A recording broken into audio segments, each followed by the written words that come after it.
Previously on Funny Science Fiction. So I wasn't sure whether to still send it to him because it was the thought that counts, or just skip it because.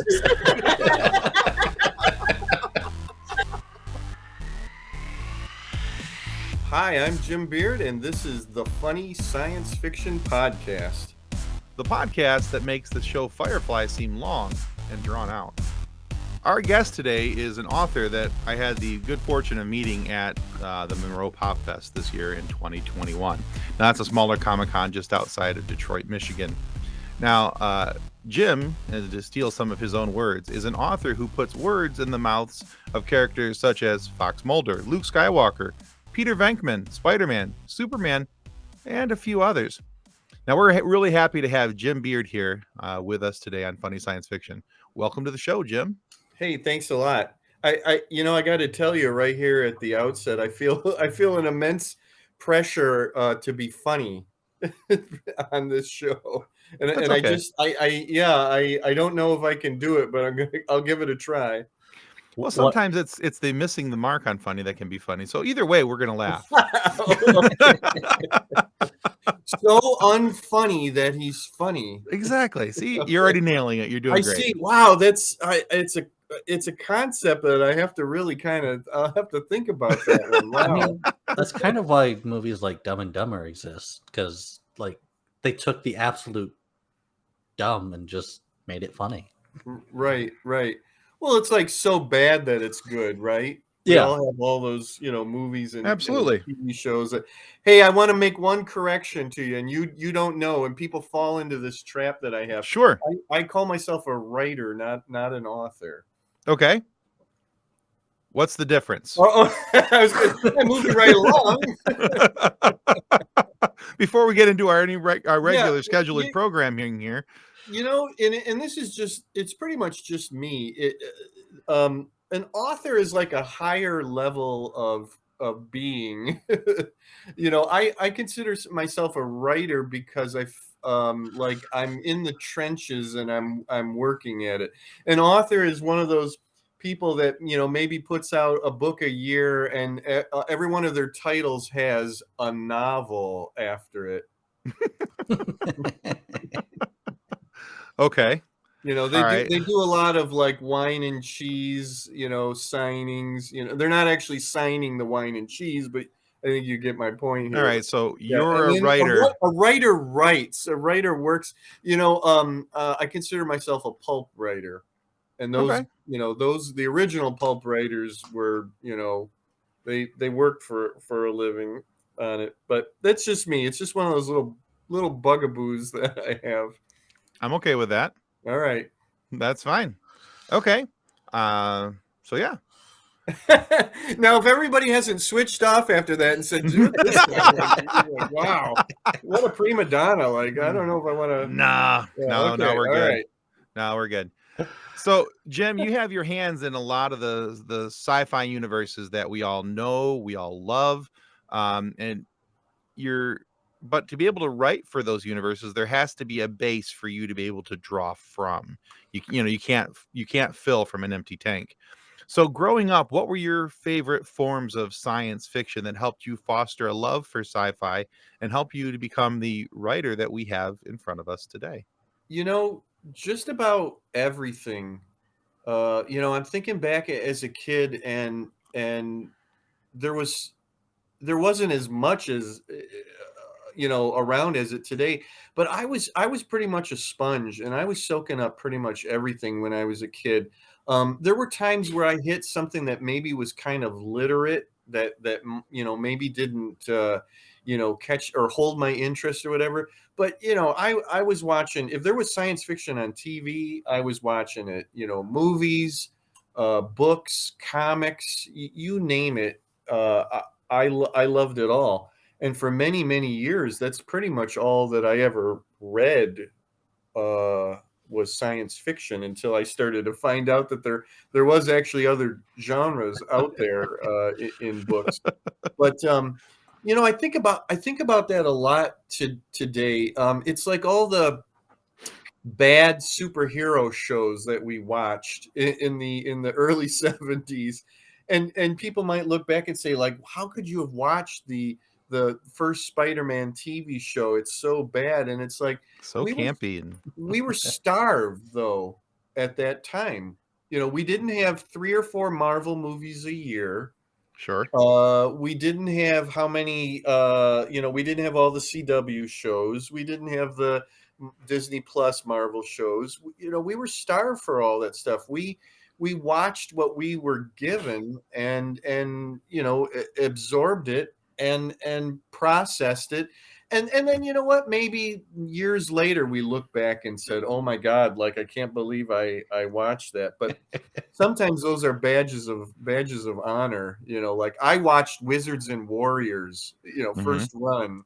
I sat and watched, Battlestar Galactica the night it premiered, even though it was interrupted because it was something to do with, I think it was, well, whoever the president was at that time. There was some kind of funny thing going on, and I had to sit there and fume through the delay until it, like, it came back. They broke away from the news alert and went back to the pilot.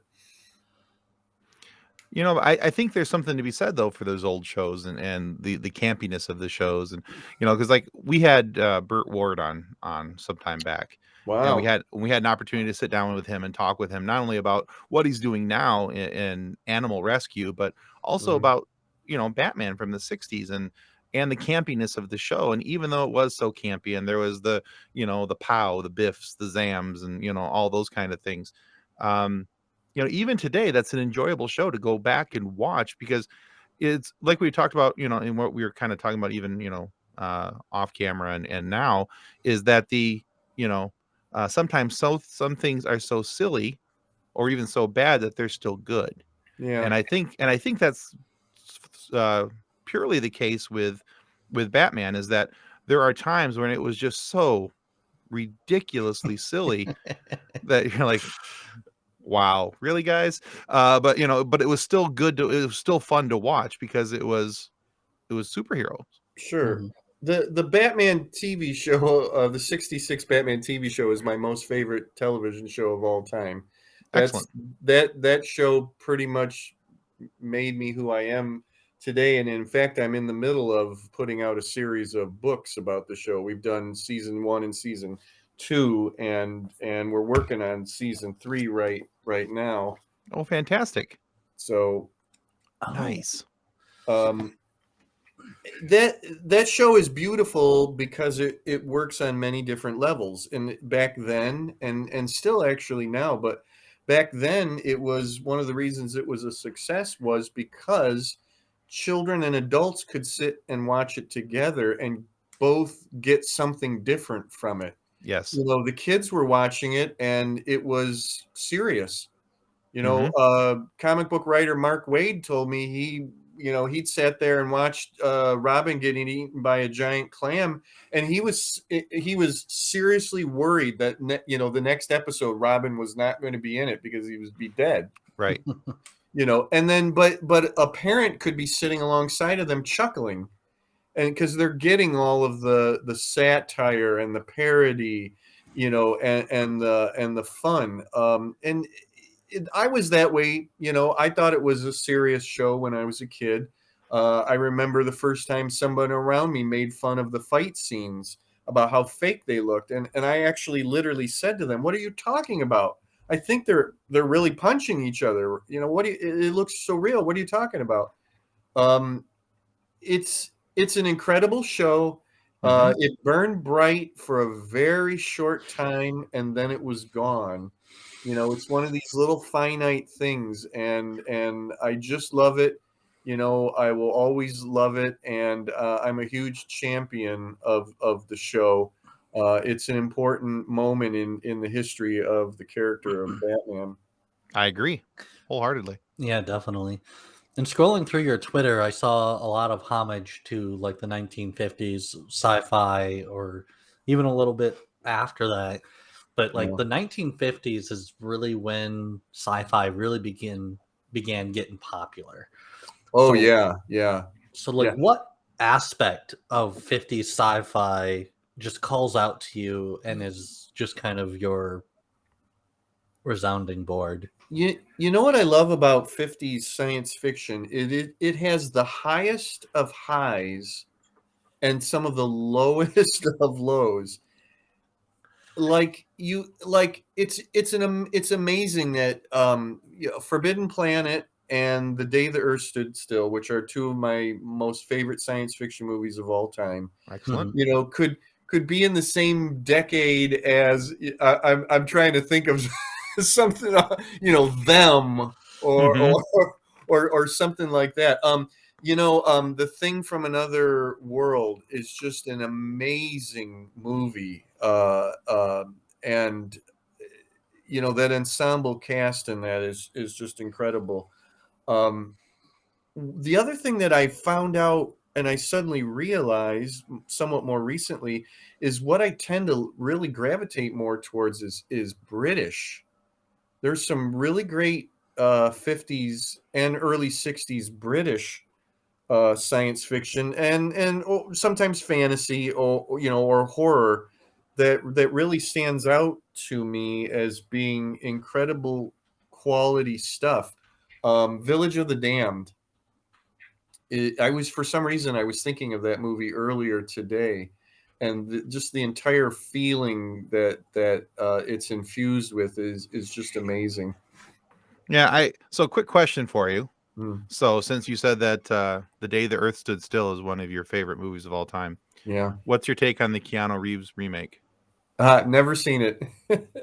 Fair enough. Okay. You know what? I have no desire. When you have a movie like the original Day the Earth Stood Still, I'm of the opinion that I don't really need to see anybody else do that.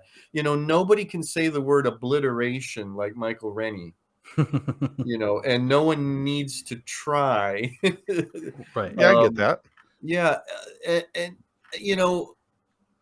I like seeing the work that goes into the original movies at a time where they didn't have the computer effects Sure. to really shore them up. It's really fascinating to watch the physical effects or early animation of effects. I'm thinking of Mhm. Forbidden Planet they go to Disney to actually do the id monster. And it's incredible to watch. That Forbidden Planet is so amazing because its effects still hold up really well to this day, and it has one of the most amazing backstories. The story of the Krell is it's huge, and Mhm. we only get a tiny glimpse of some of the things, and we're told a little bit about what they achieved and what they did, and just that whole sense of it that movie conveys is really amazing. To this day, it almost gives me chills every time I watch it. Mm-hmm. Okay. Well, I can understand your point too about not maybe wanting to watch a remake of your favorite movie. It would be very hard for me to sit down and watch somebody else's take on Empire Strikes Back. Yeah. That's my all-time favorite movie. So There's very few science fiction movies that I want to see a modern remake, but there's one that stands out that really needs to be remade, and it needs to be remade closer to the book, and that's Logan's Run. Oh, yeah. okay. Yeah. I liked Logan's Run when I saw it in the theater back in the day, and when I've watched it more recently, I realize how bad it is. It's really it's kind of it's kind of junky looking. It's not, like the sets aren't really that great. The acting is fairly poor in it. If you've ever read the original novel, is fairly different, and that's one movie that I can't believe that they have not remade it, to this point. I think that there were attempts to do it, but to this day it still hasn't been done, and I just don't get it. Okay. But you know what? Foundation for the very first time is finally, on film, finally going to be on TV or film. Yeah, or that's on Apple whatever. Plus now. Mm-hmm. Yeah, I just noticed that. I haven't started watching it yet, but that's I'm finishing up one series probably tonight, and then I'll jump into the Foundation because that looks really cool. Cool. So we've talked with a couple of other writers who write about characters. Good man, you're learning. I try. He can be taught. Let's not push it. Okay. But we've talked with a couple of other writers who have written about characters and already confirmed universes with backstories and plot lines that are existing. Yeah. And here's a question I've asked them, and I'm kind of curious about your take on this. Okay. Now, when you're writing for characters like, Superman and Fox Mulder and, all these guys that already have stories out there that you have to, these storylines that affect how people look at them or perceive them. Yeah. Do you find that to make it harder or easier for you to write? Does it enhance your creativity or limit it? That's a really great question, and I'm sure you've probably gotten different answers from different writers. I actually it you know what, it is more of a challenge, or it has more challenges involved. I'm of the opinion that when you write a licensed character, a character that's not your own, that has been around for a while, you can't go into it thinking that you're going to make it your own. Right. That's not the way to do it, in my opinion, unless you have been writing it for years and years and years. That character is not only owned by the license holder, it's actually owned by the fans in a way. Yeah. You have a duty to be true to the character. And in many ways, if it's something from film or television, you have a duty to be true to the actors that played that character. Every time I write one, I have to hear that actor in my head saying my dialogue, or it just doesn't work. Right. I just came out with a Green Hornet novel. Ooh. See how good I am. Look, I got visual aids here. Look. This is the best game of show and tell we've ever played. And that's awesome. You know what? I didn't sit there and say, you know what? I'm going to make the Green Hornet an alien from outer space, and he's only posing as a human criminal, or anything like that at all. That's not the way to do it. And chances are you're just going to run up against the license holders anyways. Why do that?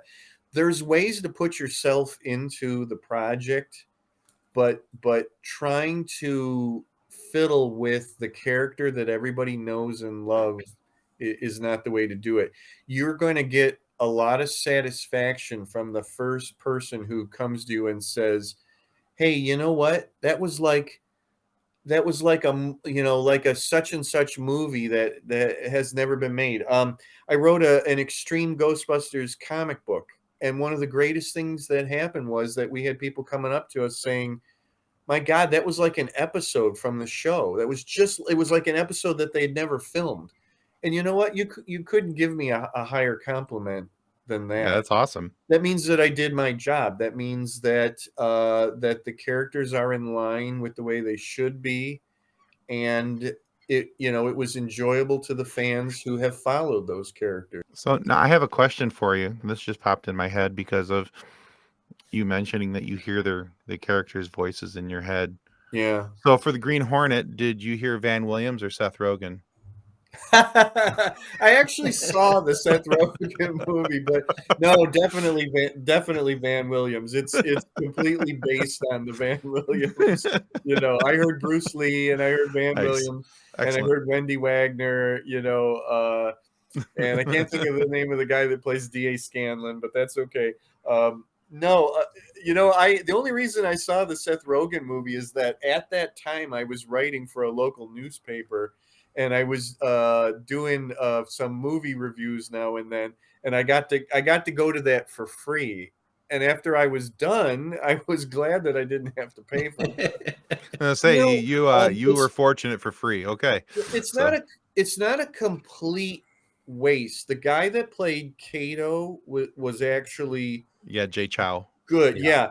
He Very good actor. actually tried to do something, and he actually walks away from that movie looking, pretty good. Mhm. It's just, but to this day, I still am not sure who sat down and said, let's try to make it funny. Like, I think no, Seth Rogen said, "Let's make it funny." Okay, So- well, Seth Rogen's to blame, and then here we are, still making fun of that movie. So the one thing about writing is it's quite the process. I mean, Mhm. you've got pre-writing stuff you're doing, writing Yeah. stuff, and even stuff after you write. Yeah. So which aspect about the writing process do you enjoy the most? Being done. Completion. Yeah, I gotta tell you, I writing does not come easy to me. The worst part is starting. A lot of people struggle with finishing, but I'm looking so forward to being done that I move myself to the finish line. As I'm writing, I'm thinking about the finished book and how nice it'll be that I can put it on my Amazon page, and I can get Right. reviews, and I can sell it on off my tables at shows. The writing process, I'm not in love with the writing process. I really love coming up with plots and characters. I've always considered myself an idea person, but when it comes to the nuts and bolts, that's like pulling teeth most times. It's that staring at that blank screen and writing those first words. But if I can get past that first sentence, that first paragraph, maybe even that first page, and it starts to flow, then I'm okay. And I'll make sure that I write every single day until the thing is done. Mhm. But I know some people really, really enjoy the actual typing the words and laying it out, and that's not me. It's before the first words go into the Word document, and then it's after it's done. Those are the things that I look forward to, not necessarily the middle part. Right. Okay. Because I know some people who will start writing and they'll get past that first, like you said, that first sentence, the first paragraph, the first page, and they get Yeah. going and they have they have their outline there, and this is how the book, how they see the book going, Yeah. and they get into the book, and all of a sudden they want to make a change.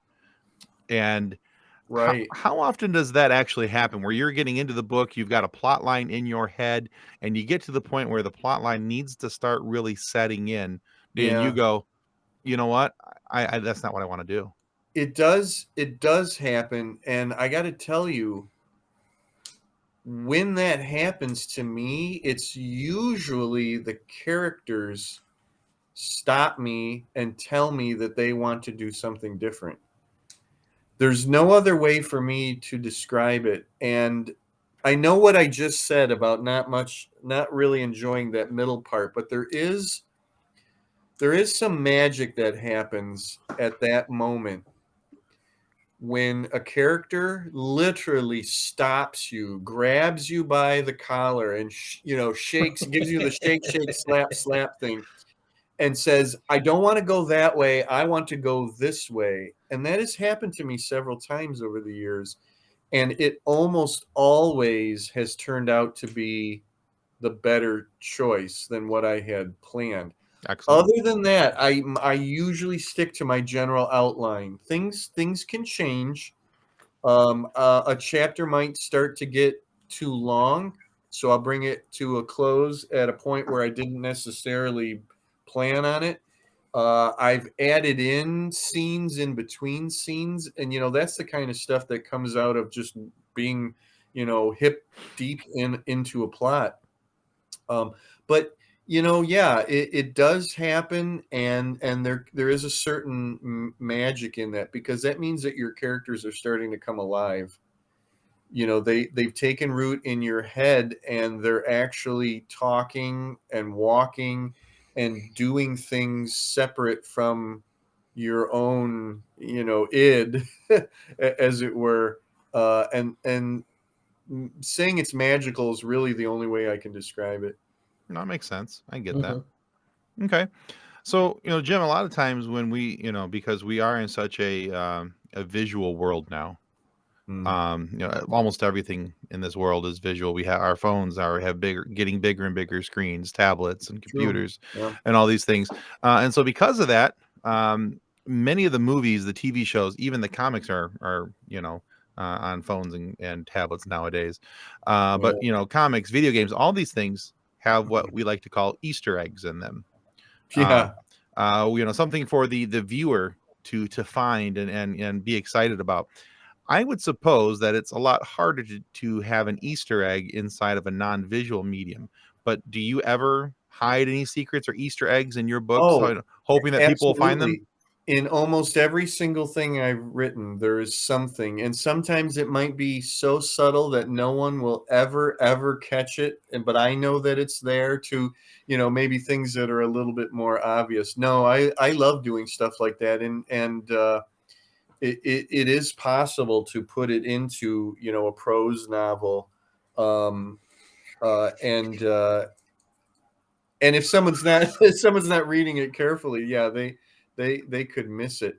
One of the ones that I had the most fun with, it didn't happen. I tried to make it happen. I was writing a Spider-Man novel about 5 years ago, and around that same time, I was also working on my Kolchak novel, and the stories are set in New York City. So you have two different licenses, two different publishers, companies, everything. And I tried to put in a crossover that'd be cool. between them.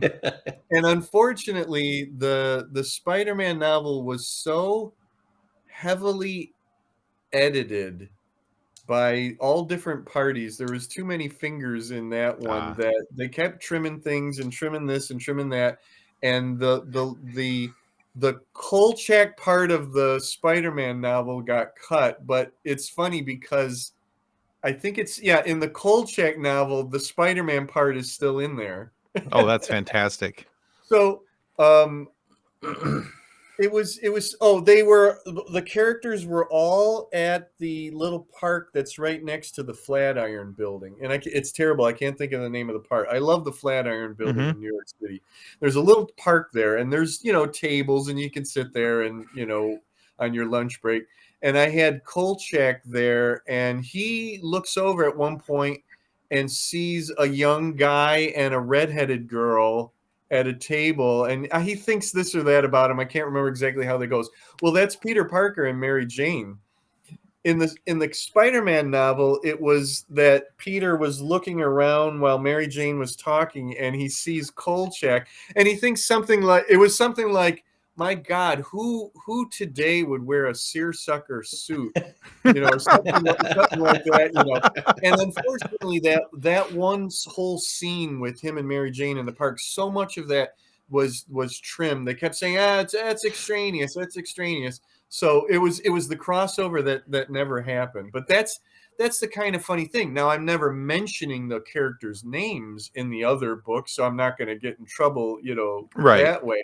But it was just a fun little thing. But if it had gone off, you would have had to have read both books. And then even then, maybe you wouldn't have realized, exactly what was going on. That's cool. On there. Yeah, because I was wondering how that could actually happen. Because I was thinking about that today. I was like, because, I was watching something and I noticed a little Easter egg and I was like, ooh. Here's a good one. I have a ghost hunter character named Sergeant Janice, and in the very first Sergeant Janice book, there's a police officer who has to go and investigate something that's going on at a house, and this is great because this is just, I think it was yesterday or the day before was Godzilla Day. It was the anniversary of the release of the very first Godzilla movie. So I put in a thing where the address of the house that he has to go to is 11. I think let's say 11454 Tokyo Street. So it was November 4th, 1954 in Tokyo. That's the kind of thing that I really enjoyed, doing. That's cool. That the house number was the date of the release of Godzilla, and it was on Tokyo Street. Nice. That's cool. That's a neat little Easter egg. Yeah, it was November 3rd. November 3rd. Okay, right. It was yesterday. So our Facebook group has a bunch of memes, and it's like this universe crossed over with this universe, and that's where the funny comes in. And so, which two characters that you have written would you like to see either come together, work together, or to become nemesis? Wow. The publisher of my Green Hornet and my Kolchak book is Moonstone, and they already did the Kolchak Green Hornet crossover story. So somebody already beat me to it. It's funny. I've written Ghostbusters. I think it would be really fun for Kolchak to meet the Ghostbusters. Mm-hmm. I think that would, be really, really fun. I'm trying to think of something else along those lines. You know what? Wouldn't it be great to finally be able to do the X-Files Kolchak crossover? Chris Carter created the X-Files in large part because of his love of Kolchak. Okay. And that would be incredible. And they tried to do that in the show. Darren McGavin is actually in 2 episodes, but he refused to play Kolchak. So that Kolchak, Fox Mulder, and Dana Scully crossover, never really happened. That would be fun to finally be able to do that. Okay. Excellent. Cool. Well, Jim, we're at a portion of our show where we like to take our guests and run them through a quiz. Okay. You mean a meat grinder? Or something along those lines, yeah. Okay. All right, so All right, I'm ready. All right, so I chose this quiz today because of your Gotham book series. Okay, good. So I thought, oh, wow, what could be more fun than a Batman quiz? So we're going to do a Batman quiz. I hope I get this right. Well, so here's the good news. There's 5 questions. Right. They're all multiple choice. Okay. Okay. Now, if you get 3 of the questions correct, we want to send you one of these handy dandy I gave to the Red Shirt Widows and Orphans Fund coffee mugs. Okay. Okay. Wow, there's prizes. Yeah, there's prizes. Exactly.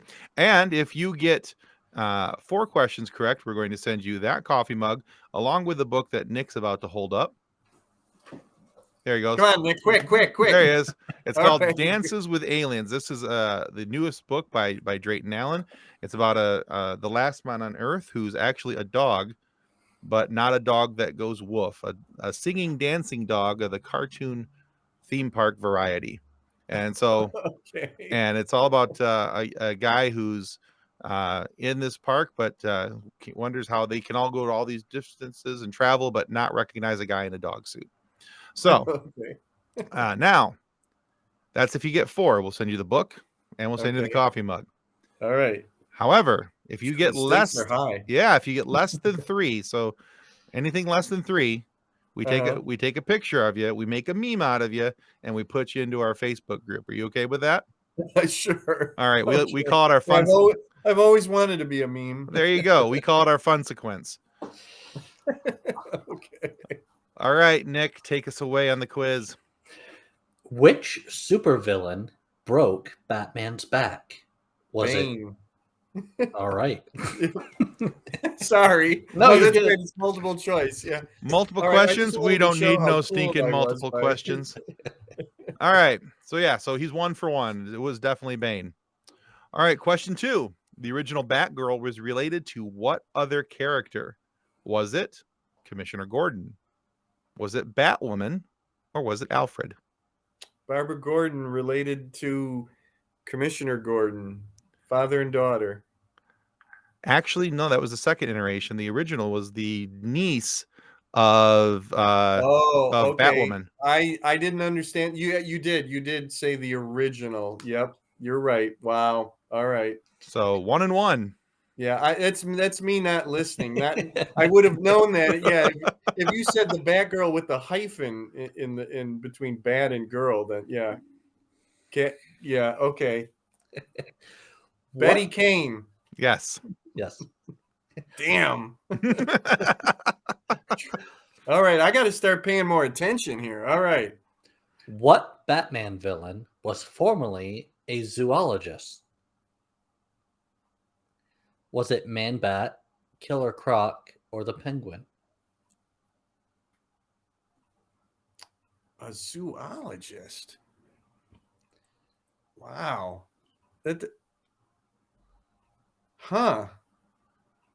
It's not the Penguin. And you know what? Unless this is something that they've done more, in more recent years. Kirk Langstrom was a scientist, but I don't think he was ever called a zoologist. And Killer Croc, what's funny is I don't know a whole lot more about his backstory. Wow. Okay, guys. Whew. Killer Croc seems too dumb to be any sort of. You know what? I'm going to say Man-Bat, and maybe at some point they said he was a zoologist. So You are shoot correct. me down. You are What? You're correct. correct. Oh, okay. Yeah. Interesting. Yeah. Very interesting. Yeah. He was. Let's see. I can't remember exactly when it was released that he was a zoologist, but yeah, it was. Yeah.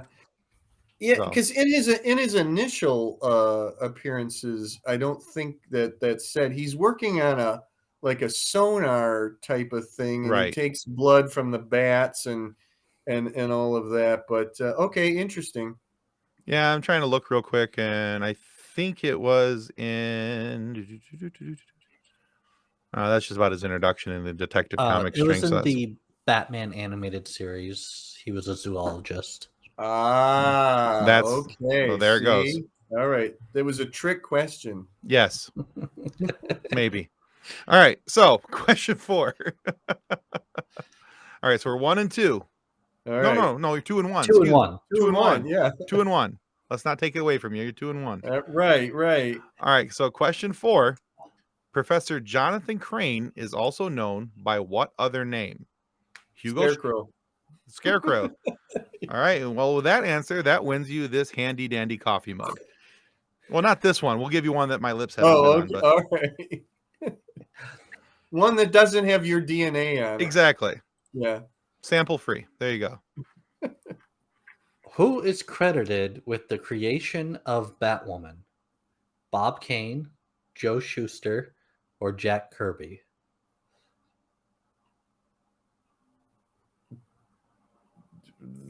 Literally the Kathy Kane Batwoman, right? Let's make sure we have our term. The original. Yes. Well, it would have to be Bob Kane. Correct. You are correct. Okay. Yeah. It's not Joe Shuster or Jack Kirby. They created everything else. So yeah. So we will make sure that we get you a copy of that book, and we'll send you a coffee mug as well. And I would have, I want to reiterate, I would have gotten that other one had I been paying attention. Well, that's what makes it fun. Yeah.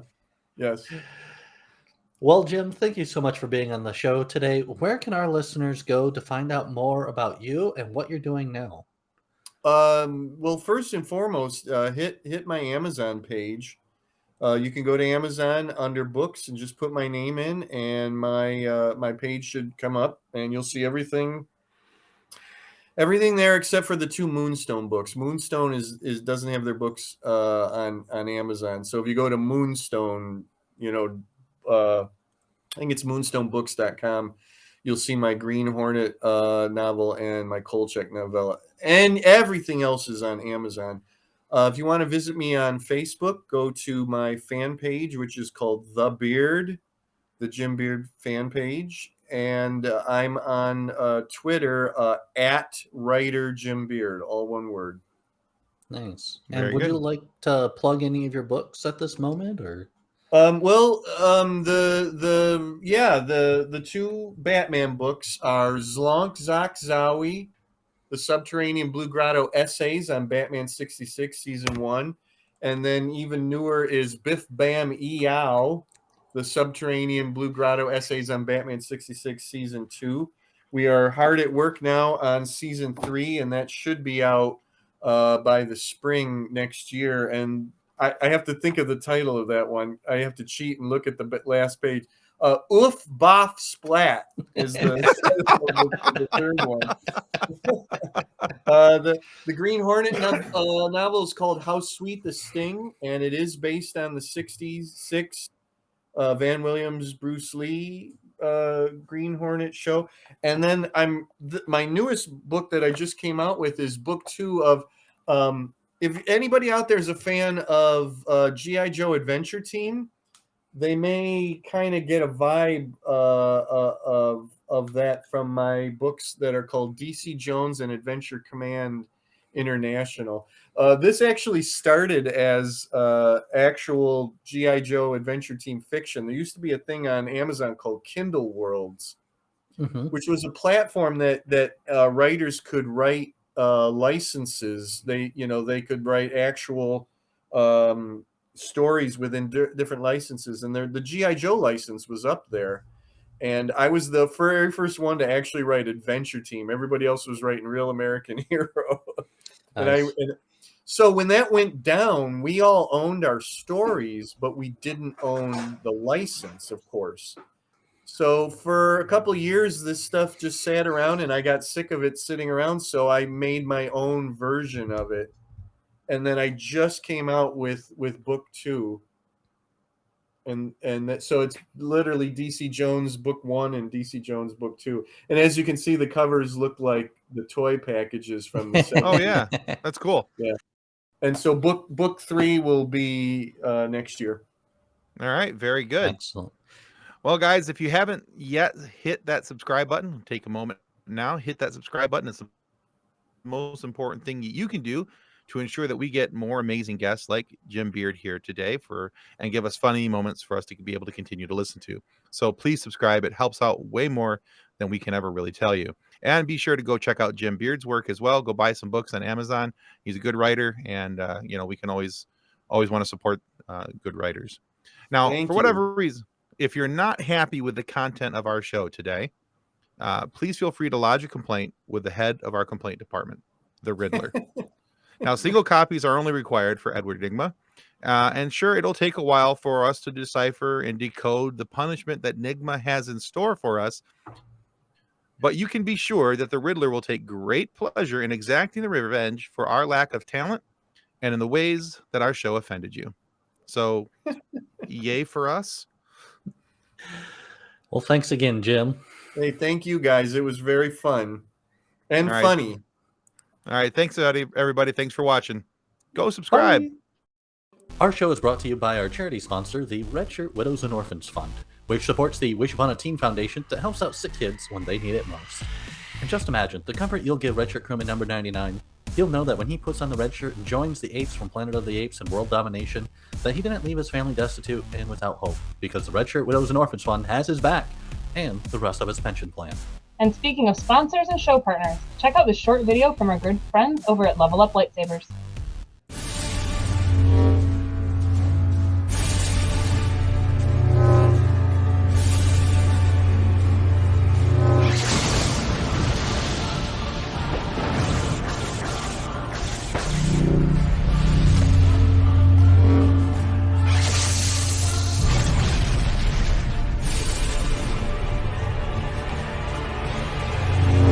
Information about Level Up Lightsabers and their online training sessions can be found in the episode description below. On behalf of the rest of the hosts of Funny Science Fiction, we'd like to thank you for listening to this episode. If you'd like to be a guest on one of our future episodes, please contact us by means of our Facebook group, Funny Science Fiction. You can find us on Twitter or Instagram using the handle @FunnySciFi, or you can go to DraytonAllen.com and click the Contact Me link at the bottom of the page. Thanks again. Hope you enjoyed the episode.